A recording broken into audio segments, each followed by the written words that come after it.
दुनिया का पहला न्यूक्लियर अटैक 6 अगस्त 1945 मंडे की सुबह, एक आम सा दिन जो कुछ देर बाद हिस्ट्री के दर्दनाक दिनों में से एक बनने वाला था। तकरीबन 8 बजे का वक्त था। हिरोशिमा के ऊपर से एक अमेरिकन प्लेन गुजर रहा होता। किसी ने इमेजिन भी नहीं किया होगा कि ये प्लेन उस शहर को राख में बदलने के लिए आया है। हर कोई अपने काम के लिए जा रहा था। बच्चे अपने स्कूल की तरफ जा रहे थे। अब 8:15 हो चुके हैं और इस वक्त एक एटॉमिक बॉम्ब, दुनिया का सबसे ज्यादा खतरनाक हथियार, नाम लिटिल बॉय, एक छोटा बच्चा, प्लेन से रिलीज कर दिया जाता है। तकरीबन 43 सेकंड्स तक ये बॉम्ब नीचे गिरता रहता है और फिर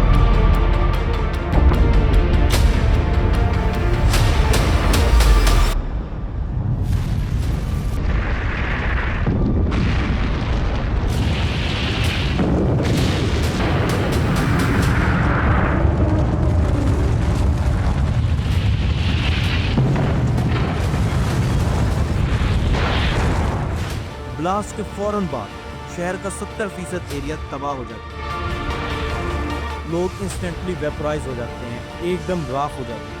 80,000 लोग उसी वक्त मारे और जो बच गए वो 4,000 डिग्री सेल्सियस के टेम्परेचर से जलने लगे। और ये टेम्परेचर इतना था कि सूरज का टेम्परेचर होता है 5,500 डिग्री सेल्सियस और इस ब्लास्ट का टेम्परेचर था 4,000 डिग्री सेल्सियस। और अमेरिका यहाँ भी नहीं रुका और 3 दिन बाद इससे भी बड़ा न्यूक्लियर अटैक नागासाकी पर कर दिया। लेकिन आखिर क्यों अमेरिका ने ऐसा किया क्यों, जो कभी इस जंग का पार्ट ही नहीं था? आइए तो वे समझते हैं आज की इस वीडियो में। असल में कहानी शुरू होती है वर्ल्ड वॉर 2 से, जिसमें जर्मनी पोलैंड पर हमला कर देती है। इसके बाद दुनिया 2 ग्रुप्स में डिवाइड हो जाती है। एक ग्रुप को कहते हैं एक्सिस, जिसमें जर्मनी, जापान और इटली शामिल थे, और दूसरा ग्रुप था अलाइस, जिसमें अमेरिका, यूनाइटेड किंगडम और सोवियत यूनियन शामिल थे, और इसमें फ्रांस और चाइना भी इनको सपोर्ट कर रहे थे। पहले तो अमेरिका खुद को इस जंग से दूर रखे हुए था, क्योंकि वो फर्स्ट वर्ल्ड वॉर में हुए नुकसान से खुद को बाहर निकाल रहा था और वो चाहता था कि यूरोप और एशिया के मामलात में इंटरफेयर ना करे। लेकिन तभी जापान कुछ ऐसा कर देता है कि अमेरिका को उस जंग में बहुत बुरी तरह आना पड़ता है। असल में उस वक्त जापान भी कोई इतना शरीफ नहीं था। जापान अपने आसपास की कंट्रीज पर कब्जा करना चाहता था, क्योंकि उसके खुद के पास नेचुरल रिसोर्सेज की कमी थी। तो इसलिए जापान चाइना के कुछ एरियाज पर कब्जा किए बैठा था।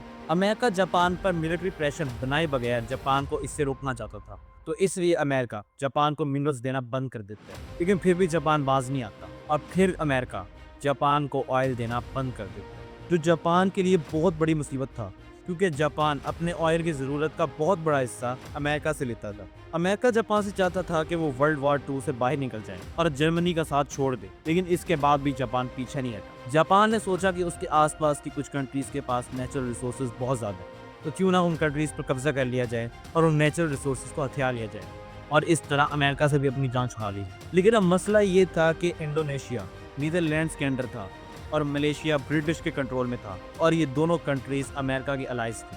और फिलीपींस तो खुद अमेरिका की टेरिटरी थी, और अगर जापान उन पर हमला करता तो अमेरिका जापान के खिलाफ वॉर शुरू कर दी। और अमेरिका के पास रिसोर्सेज और पावर बहुत ज़्यादा होने की वजह से वो जापान को बहुत जल्द जंग हरा देता। लेकिन तभी जापान सबसे बड़ी बेवकूफ़ी करता है। जापान सोचता है कि वो पहले अमेरिका के फाइटर जेट्स और नेवी शिप्स को ख़त्म कर दे, ताकि अमेरिका पलटकर उन पर हमला ही ना कर सके, जो कि बहुत बड़ी बेवकूफ़ी थी, क्योंकि ऐसा हो सकता है कि कोई अमेरिका पर हमला करे और अमेरिका उसे यूं ही जाने दे। लेकिन जापान ने रुका और 7 दिसंबर 1941 को अमेरिका के पर्ल हार्बर बेस पर एक बहुत ज़बरदस्त सरप्राइज अटैक कर दिया।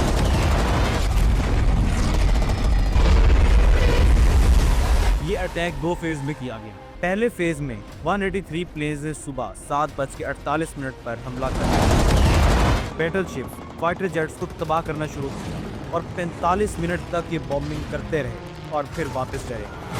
लेकिन फिर 20 मिनट बाद दूसरा ग्रुप आया और 171 प्लेन्स के साथ बाकी बचे तमाम वॉरशिप्स, जेट्स और दूसरे हथियारों को तबाह कर दिया और 1 घंटे में सब कुछ तबाह कर दिया। इस हमले में अमेरिका ने 20 नेवी शिप्स और 190 जेट्स खोए और 2400 के करीब लोग भी मारे गए। और जापान यहाँ भी नहीं रुका और इससे अगले दिन फिलीपींस पर भी कब्जा कर लेते। लेकिन इसके बाद अमेरिका इस जंग में ऑफिशियली आ जाता है। A state of war between the United States and the Japanese Empire. 3 महीनों तक अपने आप को जंग के लिए तैयार करता है, अपने डैमेज हथियारों को फिर से रिस्टोर करता है और अप्रैल 1942 को जापान के कैपिटल टोक्यो पर हमला करना शुरू करता है और 4 साल तक अमेरिका जापान पर धड़ाधड़ हमले करता है, लेकिन फिर भी जापान पीछे नहीं हटता और अमेरिका को और ज़्यादा नुकसान पहुंचता रहता है क्योंकि जापानीज लोग खुद को सरेंडर ही नहीं कर रहे थे और अपनी जान देकर अमेरिका के खिलाफ लड़ रहे थे। लेकिन अब अमेरिका को बहुत ज़्यादा गुस्सा आ जाता है और वो सोचता है कि ऐसे ही चलता रहा तो उसकी आर्मी बहुत जल्द कमज़ोर हो जाएगी और ये जंग और ज़्यादा लंबी हो जाएगी और फिर यहीं से शुरुआत होती है न्यूक्लियर अटैक के प्लान। असल में 1939 में एक साइंटिस्ट अमेरिकन प्रेसिडेंट को एक सीक्रेट लेटर लिखता है कि हिटलर एक बहुत खतरनाक हथियार बना रहे हैं, एटॉमिक बॉम्ब। और ये साइंटिस्ट कोई आम साइंटिस्ट नहीं था बल्कि दुनिया के मशहूर साइंटिस्ट एल्बर्ट आइंस्टाइन थे। यूएस इस पर बहुत गौर करता है और एक सुपर सीक्रेट प्रोजेक्ट मैनहट्टन शुरू करता है और आखिर अमेरिका न्यूक्लियर बॉम्ब बना रहता है और 16 जुलाई 1945 को अमेरिका न्यूक्लियर टेस्ट करता है और दुनिया का पहला न्यूक्लियर कंट्री बन जाता है। अमेरिका प्रेसिडेंट ने सोचा कि अगर जापान सरेंडर नहीं करता तो हमें ये बॉम्ब उन पर रिलीज करना ही होगा। अमेरिका अपने बाकी अलाइज के साथ मिलकर जापान को वार्निंग देते हैं, लेकिन जापान इस वार्निंग को रिजेक्ट कर देते हैं और उस वक्त दुनिया को पता ही नहीं था कि दुनिया के अंदर इतना खतरनाक हथियार मौजूद है। लेकिन फिर 6 अगस्त 1945 को अमेरिका हिरोशिमा पर दुनिया का पहला एटॉमिक बॉम्ब रिलीज कर देता है। इस ब्लास्ट की रोशनी इतनी ज़्यादा थी कि लोग टेम्परेरी अंधे हो गए। टेम्परेचर इतना था कि लोग भाप बन गए और उनकी शेडोज, उनका साया भी वहाँ जम गया और पूरा शहर तबाह हो गया। लेकिन जो लोग इंस्टेंटली वेपराइज हो गए वो बहुत ज़्यादा लकी थे बाकियों के कंपैरिजन।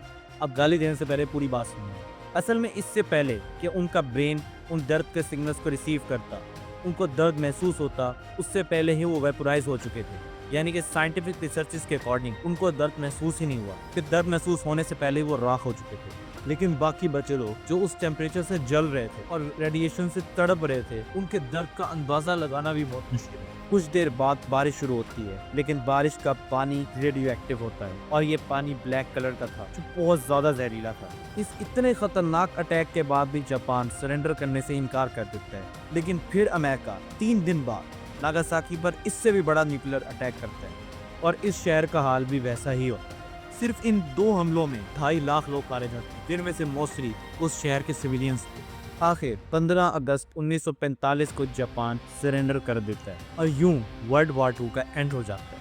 अब तक ये अटैक दुनिया का पहला और आखिरी न्यूक्लियर एटॉमिक अटैक था, लेकिन आज दुनिया हाइड्रोजन बॉम्ब्स को भी डेवलप कर चुकी है और हाइड्रोजन बॉम्ब एटॉमिक बॉम्ब से 1000 गुना ज़्यादा पावरफुल है। अब ज़रा अंदाज़ा लगाएं कि एक एटॉमिक बॉम्ब अगर इतना कुछ कर सकता है तो 1000 गुना ज़्यादा पावरफुल हाइड्रोजन बॉम्ब क्या कुछ कर सकता है। एटॉमिक बॉम्ब और हाइड्रोजन बॉम्ब की बात मैंने अपनी इस वीडियो में की है, यहाँ क्लिक करके वो वीडियो देख सकते हैं। वर्ल्ड वॉर 2 के टाइम इतना आसान नहीं था। जहाँ जापान में ये सब हो रहा था वहाँ यूरोप में भी जंग जारी थी और एक इंसान ने अपने गुस्से और बदले की आग में 60 लाख यहूदियों को मार दिया। जी हाँ, ये इंसान था Adolf Hitler. Dass ich fleißig gewesen bin, dass ich gearbeitet habe, dass ich mich in diesen Jahren für dich eingesetzt habe. Wenn ja, dann tritt für mich ein, so wie ich für dich eingetreten bin.